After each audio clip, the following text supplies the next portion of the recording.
Good evening, folks, and welcome to the Ask Les Miles Show. I'm your favorite LSU commentator, Ryan Landry. In studio with me tonight, the one, the only, the Mad Hatter, Coach Les Miles. Coach Les Miles, how are you doing tonight? Great to be here, Ryan. Look forward to another quality show. Well, glad to have you, man. First things first, our Tigers pulled together a heart-wrenching, but nonetheless victory, 21-19 victory in Starkville this weekend. Tell me your opinions on the game as a whole. We had a fine quality group of young men. Went out to Valley of Metal Object. Involves a little bell. Some people call it a cowbell. Mm-hmm. And we secured victory. And that was the goal, secure victory. And that we did. Okay. Brandon Harris, 9-14, 73 yards in his first start of the season. What did you think of Harris's play on Saturday night? Mr. Harris executed the game plan we had, did the things we asked him to do, made some quality throws when he needed to do so, and most importantly, didn't have any turnovers, and we look forward to seeing him make some more quality plays with the arm and a vertical motion and with feet as well. Speaking of his vertical motion and the arm, a lot of the Tiger faithful were quite upset with the play calling in the second half as the game was coming towards the final, I'd be willing to say almost 10 minutes, where it was pretty predictable. State had 10 men in the box, you had Fournette in the backfield, and here we go again. Handoff left, pitch right, handoff left. What was your thought process going through the last 9 minutes, just consistently handing the ball and refusing to throw a pass? Well, we averaged 5.7 yards, ran for 263. So we thought that was the best way to secure victory and not turn the ball over. And in the end, we secured victory. I wish I had a smart-ass answer for that. I really do. Because that's exactly what Coach Miles would probably say, and I want to wring his neck, wondering the exact same thing I just asked Coach Miles in studio tonight. Good evening, folks. Welcome to the Matt Ryan Show, episode 104. I'm not Matt Ryan. You should have won in my fantasy game last night. I'm Ryan Landry. Of course, in Magnolia, I'm not Les Miles. No. Although I have gotten some nice compliments for the hat and the jacket. They request we bring back Ask the Les. Why not? It's always an entertaining aspect. Quality part of the Matt Ryan Show. Quality part of the show. Absolutely. But, Ryan, I guess we should get right into it, huh? Might as well. We can actually talk about LSU football this week. Woo! First and foremost, thank God it's back. Thank God we can actually talk about the game, right? What'd you think, man? Take this one away. Well, one thing that we got to in the Ask the Les segment, I like that we didn't turn the ball over. That was, I think, key number one, especially Harris making his second technical start. True. I think he'll be glad to finally actually have a start at home for once. But I think no turnovers was key. I like that overall we were able to run the ball. Of course, we would have liked to throw it more. But then Brandon Harris actually came out today and said that a lot more passing plays were called, and they checked down into the run because they were either reading a blitz or something like that. Maybe that's some truth to it. I don't know. And I guess LSU's thinking was, you know what? You have American Pharaoh in the gate. Yeah, backfield, the gate. I'm trying to do the horse term there. Yeah. Stable. There we go. That's it. And we're going to ride American Pharaoh to victory. And it was working for a while. I wish we would have thrown a little bit more. But, anybody can play armchair quarterback. They were seeing something. State did a pretty good job stopping it towards the end. But for the most part. But at the same time. They gave up a few crucial first downs. They did. But at the same time, especially how much LSU's defense was on the field in the second half, I thought they did a great job hanging in there and played overall. And I think this is an LSU team that's just going to get better as the year goes on, too. When I step back and look at the big picture of the game on Saturday night, in the heat of the moment, everybody and their brother who's wearing a purple and gold jersey is screaming at the TV the exact same thing. Yeah. Throw the damn ball, get the first down, put this game away. As was I, probably as was Matt. Step back a second, and let's look at the big picture here. And T-Bob Hebert on the local WWL wrote a great piece on this that came out. I think he put it up either yesterday or it was yesterday. Yeah. Yesterday he put it up. Fantastic piece, and it really made me step back and think about it. And he was right. You got to take into consideration the risk and the reward. Mm-hmm. You have a Heisman running back in the backfield who can almost guarantee you 4 to 5 yards of carry. Is the risk of throwing the ball with a young quarterback in his second career start in purple and gold, his first game of the season, on the road, in hostile territory, with the opposing end zone, with the opposing fans in the stands not 30 yards from him? Or do you go with what you know you can do and run the ball well? We all know, boring as it may be, Coach Miles is an offensive line, run the ball first kind of coach. And he proved, again, why it works. Much as we disagree with it, but it works. It works. You win the battle in the trenches, and the rest of it will happen on its own. And lo and behold, look what happened. And not to mention, Ryan, also LSU had some big passing plays called back from some, let's call it, questionable penalties. Yeah, 2 penalties that took away 14 points. Yeah. Two passing touchdowns. So Brandon Harris, could have technically been, 11 of 16 for probably close to 200 yards. And you also got to factor in, Matt, how many times did Harris tuck it and run? Shotgun, drops the pass, nothing there. He lets his pocket clock run out in 3.5 seconds. He tucks it, right, makes the right decision, and picks up a first down on his feet. So even if he went 9 or 14, let's say 3 of those 5 plays were passing plays that he completed, that's 12 of 19. That's right around what we're going to expect out of a quarterback in Baton Rouge under Les Miles. You're not going to get – the Mettenberger was a freak. It was a freak in a Miles system. You're not going to get a guy who's going to go 27 of 35 for 370 yards and 2 touchdowns under Coach Miles. You just won't. It's not the way he runs it. But to flip-flop it, the defense, man. They're bringing a lot more pressure this year. You hold Dak Prescott, who single-handedly put up over 200 yards on the ground on us alone, to negative 19 yards rushing. And 47 total, I think, for the team. That's incredible. Yeah. Beckwith, welcome back. Arden Key, I'm going to give me an AK-49 jersey. AK-49. The kid is a monster. He's a true freshman. His first play from scrimmage, sack. First play from scrimmage. Oh, here comes the freshman Arden Key for his first snap. Boom, down goes Prescott. He turned into sack Prescott. Oh, man. There's a lot of highlights we could take away from Saturday night. The one big glaring factor was, are we going to open the playbook? First quarter we did. Yeah. And here's another thing that when you piece it together, it kind of makes sense. We're on the road. That's the other thing. We're with a heavy lead early on. Why throw the game away? That's another thing. With the Miles mentality, yeah, you control the clock when you control the line of scrimmage, and you control the game by running the ball. Yes, we could have probably thrown in 2 or 3 pass plays, executed pass plays, picked up a couple first downs. Again, the 2 scores that came back from the penalties, if those penalties don't happen, this game was long out of reach. Long out of reach. Absolutely. But turn attention to this week, Ryan, LSU plays their first home game of the year, technically, against the Fighting Tiger War Eagle Plainsmen of Auburn, who are coming off an escape in a game that was basically handed to them on a silver platter from Jacksonville State. But they're 2-0. And they also dropped 2-0, dropped 12 spots in the national ranking. They did. That's got to be a record for a team that's won a game. To win and drop 12 spots. But with that said, it's still Auburn.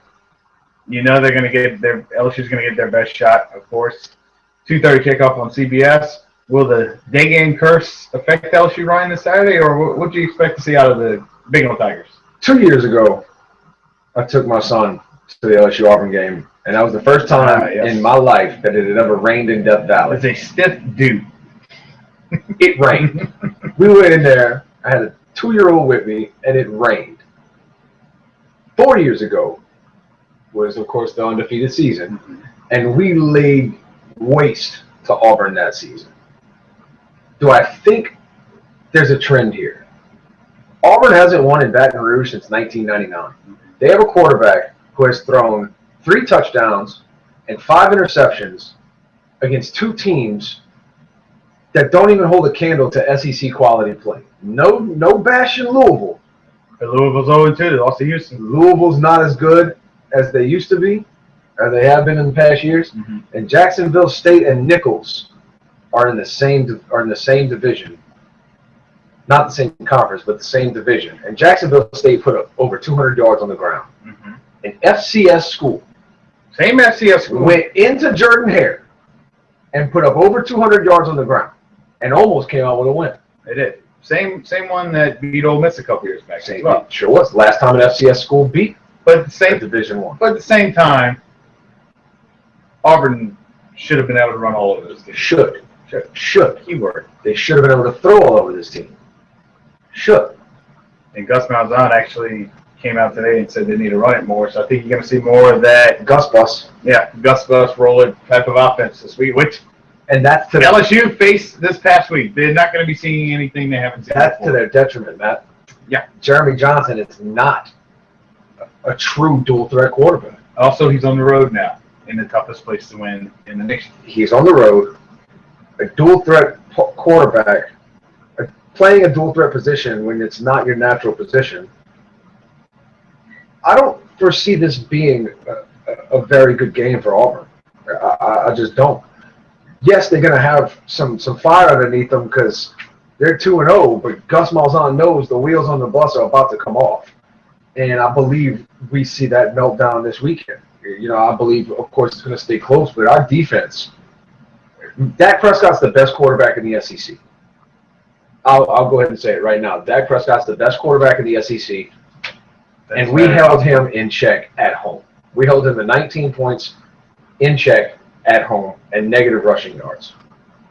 I can't foresee Jeremy Johnson having much success. I really can't in Death Valley. Right, so you're leaning towards the blowout, I'm guessing. Not a blowout. Not a blowout because Les Miles Ball, unless Booger Nation and Geis and Williams can break out on their own after hitting the second level of defense on an off-tackle quick pitch. That's all we're going to see in the second half. I don't foresee this being like the 2011 game. I don't. Until my defense shows me that they can force turnovers on almost every single pass play. I don't believe it'll be that bad. I do believe it'll be 3 scores. 3 scores. Now that could be 17. Okay. By all technical definitions, that could be 17. But I believe the Tigers win this weekend between 17 and 21 points. Okay. Auburn has to prove to me that they can put up points against somebody who matters. Okay. I think LSU does get the win this weekend. In fact, for you, Keith, there is my guarantee. God, it's early. It's only week 3 and you're pulling the guarantee. Pulling the guarantee. I only do one a year for each one. So it means Saints want to become LSU's already used. Damn. LSU's already used. Pulling in on Auburn. However, I do think it's going to be a game that is Vegas knows something. The spread 6.5. It's 7.5. It's a touchdown spread. I think it's right around that. Now, is it a game where Auburn gets a late touchdown and put it back? Maybe. But I think this game's going to be a lot closer than people think. I think Auburn's going to give LSU everything they have, almost in a way that they think their season might be on the line here. Because if they drop this game, they're out the rankings. They should be out of the top 25. But not to mention, they still have to play the likes of teams like Ole Miss, Alabama, Texas A&M, and the list goes Georgia. The list goes on. True. That's their cross. Yeah, that's their cross. And this is a team that was supposed to win the SEC and maybe make the playoff. Yeah, they were picked to win the SEC West early on. Yeah.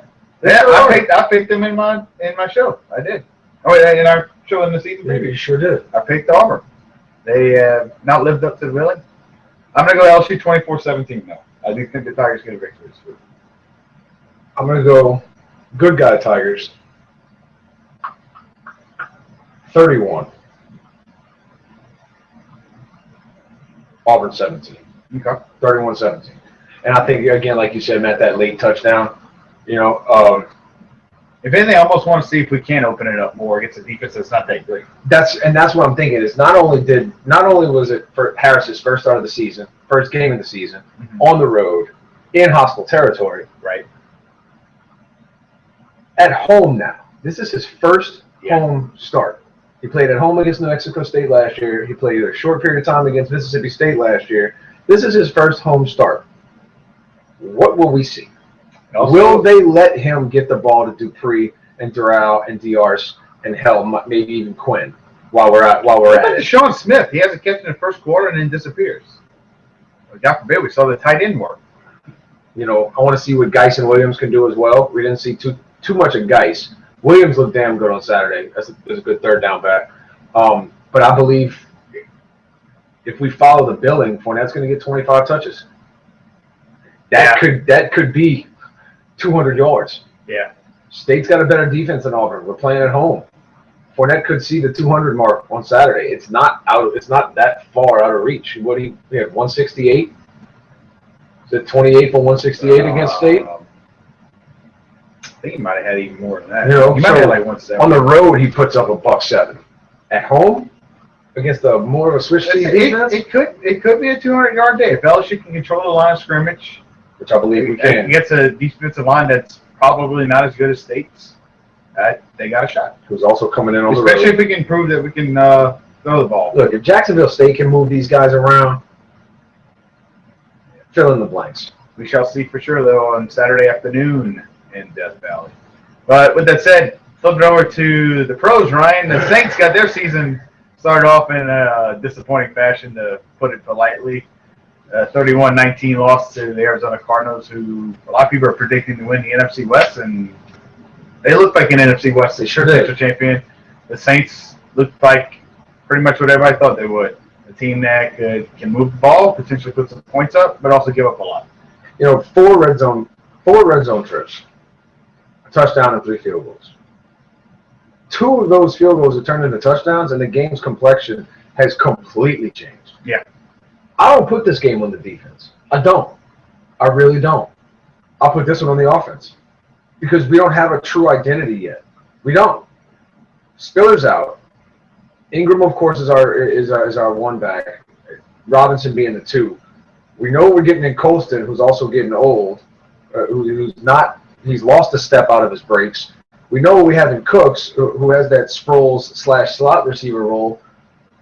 But if you knock out our 1-2, we don't have a third receiver right now. Brandon Coleman had a couple of really costly drops. Willie Snead's first catch in a black and gold jersey goes for 60-something yards. I think he needs to be trusted more. And I was about to go that way, Matt.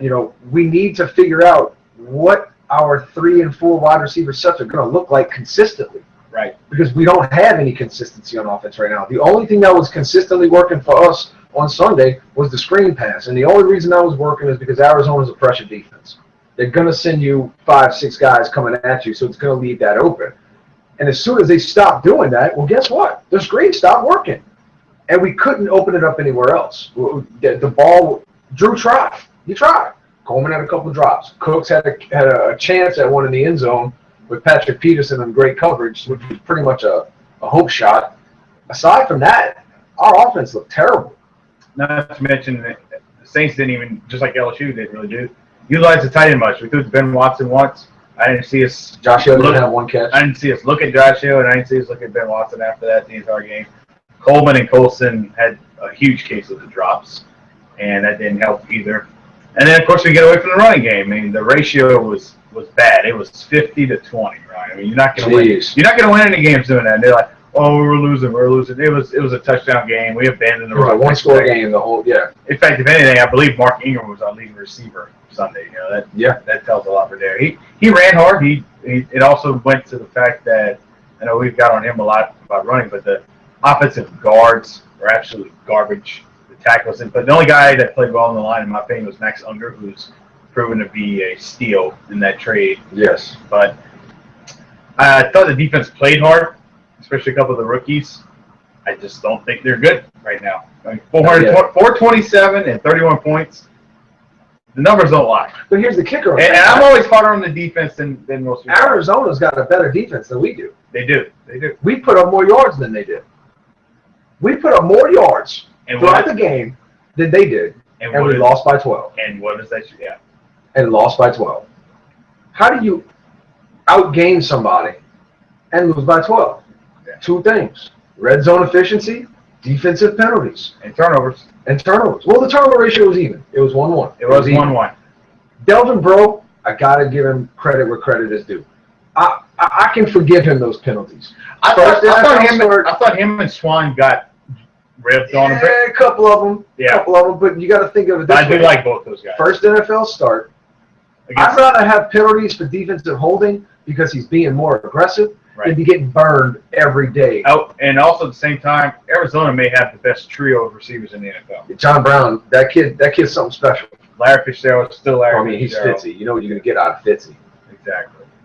But all in all, for not having Jerrysburg, for not having Keenan Lewis, for having a linebacker core that we're still having questions about, Stephon Anthony looked great. He had some plays. At times, he showed some real signs of brilliance. Yeah. The defense wasn't at fault here. We knew what we were going to get. Now, the defensive line was bad. I will say they were atrocious. The worst part about the line, especially. They couldn't finish the play. Cam Jordan flushed Carson Palmer out the pocket multiple different times, but nobody was there on the other side to finish the job. Cam Jordan also got pancaked left and right. I'm sorry, you're making that much money. You're on the no excuse. He's starting to be on the OPOS list. He needs to stay out of Republic. Yeah, he needs to stay out the Republic. Stay in the training room. Like I said, Saints defense needs to prove me right, otherwise they're going to keep getting bashed, and I have every right to do it. So you, right? And the offense needs an identity. We need some sort of identity. The 0-4 in the preseason, I can understand. You got some rookies, you got some young guys. Preseason doesn't really matter. I mean, how many series did Drew play in the entire preseason? Like 6? Maybe. In 4 games, Drew Brees played 6 series. I thought Brees played well. He did. Like I said, they need an identity. Yeah. They need some sort of identity. We knew what we had with Sproles and Ingram in the backfield. We knew what we had with Sproles and Pierre Thomas in the backfield. We knew what we had when we had Devery and Colston and Henderson on the outsides and Lance Moore. Those guys are gone now. Most of those guys are gone. We need a new identity, and we need some things to start clicking, or else this will be a long season. Yeah. With that said, though, Crab Legs invades the Terradome this weekend, and Ryan, the Saints are way overdue for a damn win at home. They've lost 5 home games in a row. Technically 7 if you include preseason. I'm not going to use the guarantee because it's almost too easy. But the Saints have had some bad luck against rookie quarterbacks. Look at Robert Griffin III. We made him look like years ago, yeah. Made him look like Joe Montana out there a couple of years back. But this week, though, I do think the Saints get a victory. But I think it's going to be one of those games that should be a lot closer than it should be. Like, I'm going to go 27-20. For the first time in NFL history, 2 Heisman quarterbacks started their first career game against each other and threw a touchdown pass to the same team. Yes, they did. Yes, they did. Jameis Winston's got a lot of growing up to do, and it's going to be very difficult for him to do that in Tampa because aside from Mike Evans, aside from who may be out again, aside from those 2 wide receivers, Jameis Winston doesn't really have that much talent around him. The entire franchise is in rebuild mode. Yet, somehow, some way, the Saints always find a way to make crappy teams good against them. I've got the Saints 28, Bucs 17, and the Saints score a late touchdown to put it out of reach. But it's one of those games, if we can get it going, though, it might be a confidence booster for the defense. They need to do something. Now, if we don't, then it's going to be like, oh, boy, here we go. If Jameis Winston puts up 400 yards of total offense against the Saints, Rob Ryan won't make it past midseason. Rob Ryan may not make it out the dome. Dennis Allen was a fantastic defensive coach in Oakland. When he was running the show, he was a fantastic defensive coach. Why do you think they brought him in behind Rob Ryan? Because Rob Ryan's, pardon me, fat ass is on the hot seat. And Dennis Allen's waiting for the card to take the position. He's a contributor to the Miss Mays community. That's fantastic. He can stay. Hell, I'll go buy him a Rolling Rock when they fire his ass. Never mind. I was like, I'm going to make a Rolling Rock joke. But at the end of the day, I was talking to somebody about this earlier tonight, Matt. Mm-hmm. Where was Rob Ryan before Dallas? Wasn't he with his brother at the Jets? Okay, so at the Jets, his second year, he had a top 5 defense. His third and fourth year, they were crap. They fired him. He goes to Dallas. His second year is a top 5 defense. His third and fourth year, he's crap. They fired him. His second year in New Orleans, what happened? top 5 defense. What happened after that? They're crap. Something about Rob Ryan's coaching style or scheme falls apart after proving that it can work. It almost sounds like the Gary Crowton of defensive coordinators. What is it? I don't get it. Bill Belichick's defense has rarely had top 5 players in the past decade, yet you still can't beat New England. And half of it falls on their defense. What's the difference? Scheme.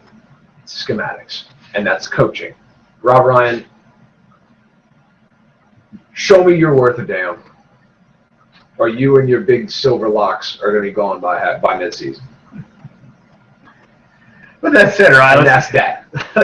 Let's get in the rapid fire to close this one up. So this week, of course, we've already picked LSU and Auburn, so right. we'll get that one out of the way. Start with SEC first. SEC, of course. South Carolina, a team that has lost their starting quarterback, goes into the hedges against a Georgia team that is still looking for a quarterback, Ryan. But South Carolina's been one of those teams that has always had Georgia's number. Georgia in Vegas, 16-point favorite. What happens between the hedges? I'll take South Carolina with the spread. Whoa! I'll take Georgia to win. Oh, okay, you're taking recovery. Because they're both young, but Nick Chubb is the only running back in the nation, I believe, who is worth having the same discussion with Leonard Fournette for the Heisman. I agree. They're the only two in my opinion that are worth being in the conversation as far as running backs are concerned for the Heisman. Yeah, running backs definitely. Doak Walker, it's going to end up in the SEC. Your boy out of Florida State's pretty good, but that was a fluke this past weekend. Georgia within the spread. Yeah, I think Georgia wins, but South Carolina covers. Ball coach, he knows he doesn't have much, but he's still ball coach. And he still makes it happen. And he's scheme. He's Mark Richt's Achilles heel. Coaching. You never know. You never know. Let's see what else. 2-0 Florida goes on the road for the first time this year to take on surprisingly 2-0 Kentucky. Florida 3-point favorite. Can McElwain get them to 3-0 and get a road victory, or can Kentucky be probably the most surprising 3-0 team in the country after getting a victory at South Carolina? Florida. Yeah, Close game. I'm gonna take Florida with late win. East Carolina was giving them trouble, but Florida showed what they're capable of in the second half, and I think they ride that into some momentum before they head into Tennessee the next week. What showed me something about Kentucky was the ULL game. Mm-hmm. They blew a 23-point lead and almost blew a to a tie game and almost lost at home to a lesser but yet still talented University of Louisiana at Lafayette School in week 1. I just don't think Kentucky's there yet. They're knocking on the door, but nobody's letting them in yet. Okay. Here's one. 2-0 Clemson. A lot of people are picking them in the ACC. Goes on the road to Louisville. 0-2 Louisville. Who you got, Ryan? Clemson. Clemson. Louisville looks bad this year. Louisville does look bad. They looked pretty good in the second half against Auburn, but that was kind of about it. What's the spread? What's the biggest? Clemson's a touchdown favorite. That's it? So, yeah. And you know what? I'm going to roll dice. I'm going upset. I think Louisville shows up. Their season's on the line, and Dabo pulls a Dabo. I'm going to roll the dice this week. Clemson's been one of the better teams in the nation since Dabo's been there, and even though the ACC but this is also a Thursday night game too. You got to take that into consideration. Mm-hmm. I still think Clemson's too strong. They might be. So it might be 7 point. Vegas knows something if it's only 7. Right. Speaking of 7, 2-0 Florida State goes on the road to another surprising 2-0 team, Boston College. Dalvin Cook.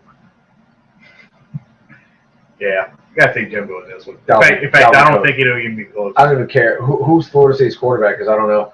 Because that's all. It's what's his name? You understand what I'm saying? No, but it was Florida. It was what's his name was at Notre Dame. I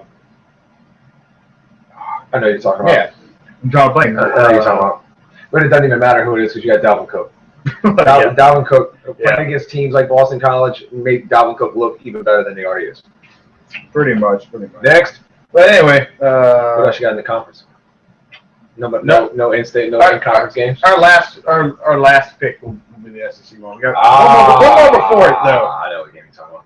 Georgia Tech goes on the road to Notre Dame, who now has a backup quarterback. Can the triple option pull it off in Notre Dame? Yes.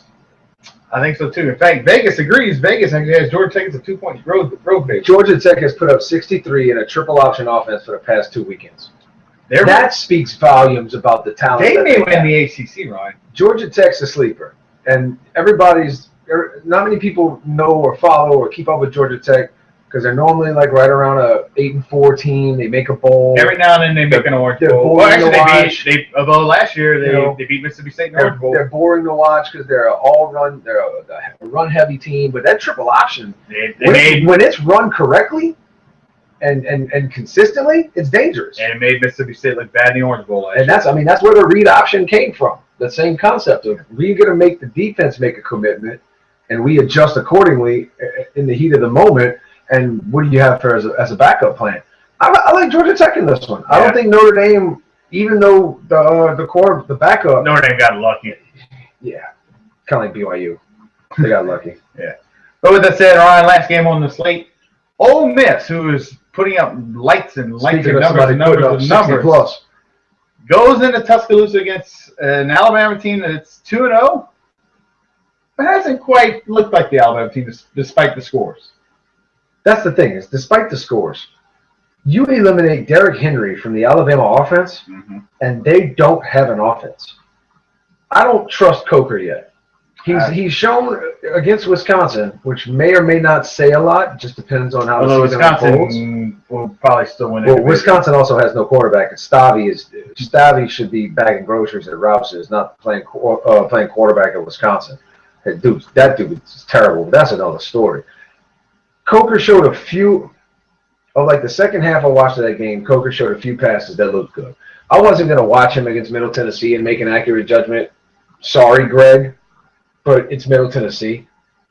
They're not terrible. They're going to be pretty decent. But going into Tuscaloosa playing against the big boys, you can't really get a good eval on the team.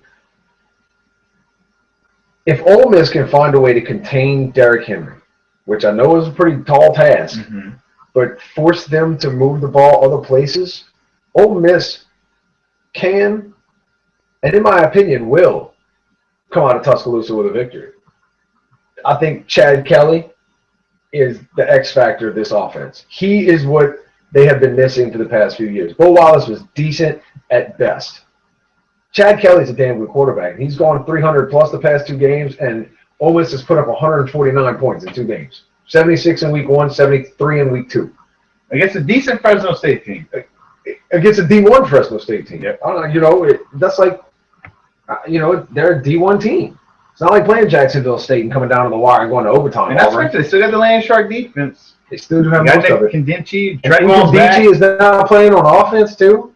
I want to see him pull some of that crap in Tuscaloosa. Put him in as a tight end and use him as a decoy and watch what happens.